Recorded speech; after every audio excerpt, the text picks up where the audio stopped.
Hello, good people. Good morning. It's 12th of December 2024, Jamhuri Day. That is 60 years from when Kenya achieved being a republic and ditched the Queen of England as the head of state and head of government. I've just finished. Uh, you can see here, I've done 7 kilometers and I've done 7,778 steps and lost a total of 432 calories in 63 minutes. So yeah, it's been a very good morning. Yesterday I did not exercise because I went to our local Huduma Center, that is a service center, to collect my license, which I had applied for in April. I never got any notification, even after paying the 3,000 shillings notification fee. And when we arrived there, they took afresh our pictures, my wife and I, and I asked them, so why are you taking another picture? You should be having this picture in your database. And the guy just looked at me and grinned in another very clever way. So yeah, they took our picture and they told us to go back in 3 weeks, which is going to be sometimes early next year. So I'm feeling very fresh. So because I did not exercise yesterday, I'm just trying to remove the safety clip from my belt. I did not exercise yesterday, so I had to skip lunch. It was terrible. As I keep saying, I am exercising to stay healthy and not to commit a suicide. I'm not trying to kill myself. Don't try to kill yourself, my friends. Just exercise. Do, as my son says, do what works for you.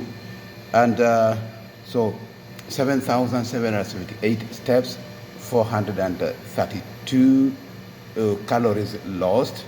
That's a record for this week in 63 minutes, doing approximately 6.7 kilometers per hour. So I'm just cooling down. Now I want to pick my story from where we left yesterday. Yes, I was wearing, and I'm still wearing my Gor Mahia FC T-shirt. I was never much of a sportsman really in primary school until I went to high school where I engaged in long jump and swimming. Talking about swimming, we used to go swimming at Nyali Beach or at the Bahari Club, and later on at a place called Kingazini or English Point in Mkomani in Mombasa. And Kingazini was where the cement carriers used to bath and carry cement to, I don't know where. At that time, we were really young people. And you only went to swim in Kingazini. It was really deep if you were a good swimmer. Unfortunately, it so happened that time that sometimes boys who did not know how to swim would go there and, dive into the water from a height of, I think, about 10, 15 meters, and they'll die. Yeah, I just paused so that can sink in. People died. But it never stopped us from swimming. And from that point, we used to swim across the English Channel, not the English Channel. Why did I call it the English Channel? Because it's English Point. Across the channel to the Mombasa Club, just abutting Fort Jesus in Mombasa Island, and then swim back again. So really, we were good swimmers. But the primary schools in Mombasa, at least the Holy Ghost Mission schools or the DEB schools, did not have swimming competitions. So we never took part in that. But we were in the cheering squad of football and netball and things like that, especially football. And talking about football, so in our village or the area we were staying, the older boys had a football team called Black Flag. Yeah, imagine today you're staying in a Muslim neighborhood and you have a football team with a black flag as its name. Really, the powers that be would take a keen interest in you. But anyway, I think it was just a name. I don't know where the name came from. So we were as young boys, we were the B side or the C side of the Black Flag of the older boys. And we used to arrange for competitive matches against teams from other neighborhoods like Mukomani, like Mwandoni, Bamburi, and it was a big day if and when we crossed the Nyali Bridge to go and play a team in Mombasa Island. So those were interesting times indeed. And so nothing really much changed in our primary school days, humdrum kind of existence, being canned every day for coming to school late, for making noise, for not doing your homework. Homework was not really such a big deal during those years. I think we rarely got homework anyway. Handwork was a big deal.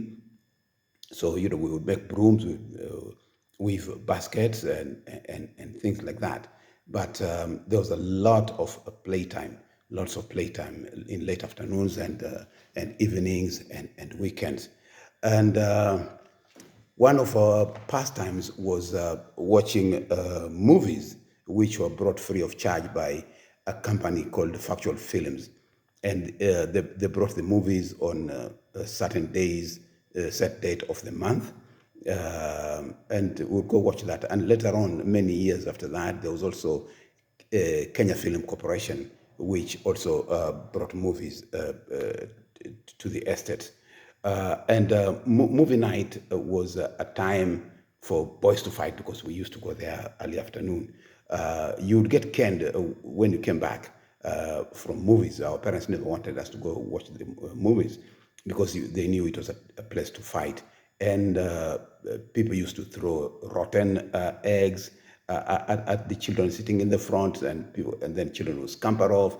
There was fighting against gangs. Every estate, every neighborhood had a gang. So these gangs you see now are nothing new. They started those years.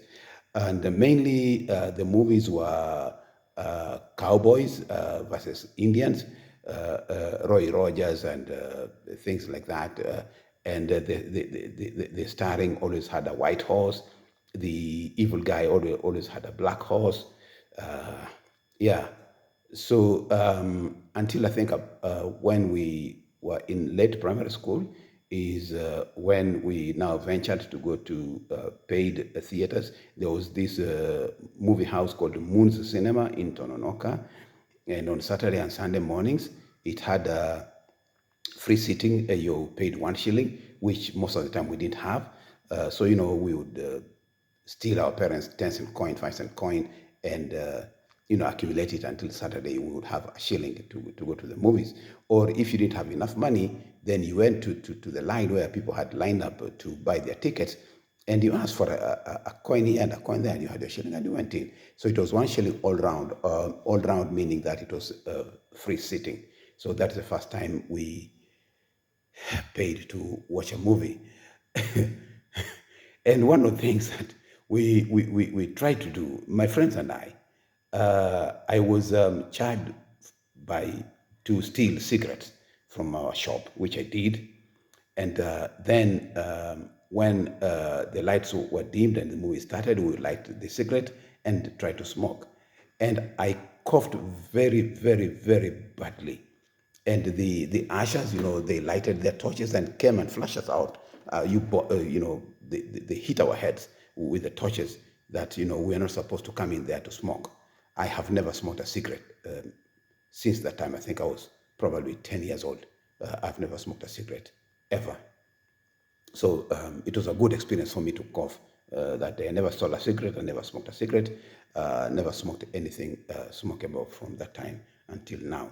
One of the questions somebody asked me yesterday is this my natural hair? And I say, yes, it is my natural hair. And I said, why don't you dye it? Dye it what? Is it dyed? He thought that I dyed my hair white. I said, no, I don't dye it white. There are times that I dyed white completely. Probably I may do so again, but I said I would never dye my hair black.